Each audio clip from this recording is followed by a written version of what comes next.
You've launched a new company and your client base is growing. Even if you're making progress, you get the impression that you might be doing better. Prospects that you know might profit from your product or service are all around you, waiting to be discovered.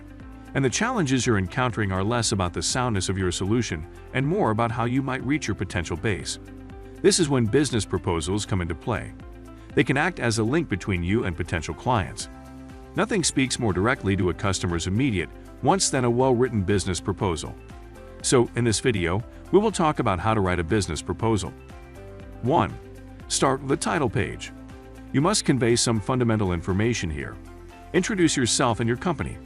Include your name, the name of your firm, the date you filed the proposal, and the name of the client or individual to whom you're presenting the proposal.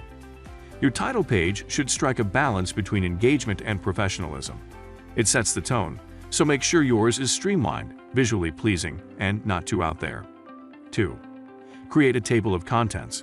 A good user experience is beneficial in almost every environment, and business proposals are no different. You must make things as straightforward and accessible to the folks on the other side of your proposal as feasible. The table of contents is the first step. A table of contents will inform your potential client about the topics addressed in the business proposal.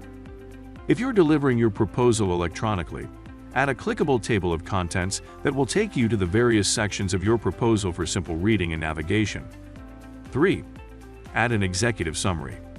The executive summary explains why you're submitting the proposal and why your solution is the greatest fit for the prospective customer. Specificity is essential in this case. What makes you the greatest choice for them? Your executive summary, like a value proposition, discusses the benefits of your company's goods or services and how they can address your potential client's problem. Even if they don't read the full proposal, the prospect should have a good sense of how you can help them after reading your executive summary. 4. Describe the problem or need. This is where you summarize the issue affecting the potential client. It allows you to demonstrate that you understand their needs and the situation they need assistance with. Here, research, critical thinking, and additional thought are essential. You must do your homework. Examine the exact challenges that your customer is experiencing and how you might assist in resolving them. Then, persuasively phrase them in a way that prepares you for the next step. 5. Propose a solution. This is where you provide a solution to the problem. This, like the previous phase, requires a focus on specificity and personalization. Make sure your recommended solution is tailored to the client's requirements, so they know you made your proposal only for them. Tell them what deliverables you'll give, how you'll supply them, and when they can expect them. 6. Tell them about your qualifications. Are you qualified to address this prospect's issue?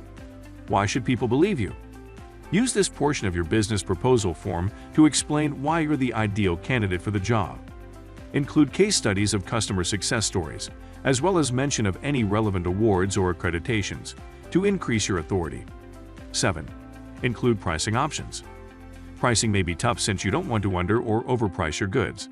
Include an optional fee table if you want to give the prospect a few price alternatives based on their budget. Some proposal software has responsive pricing tables, which allow clients to select the items or services they want, and the price will alter immediately. 8.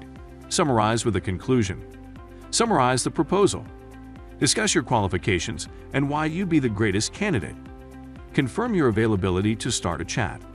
The aim at the end of the proposal is to get the customer ready to collaborate with you.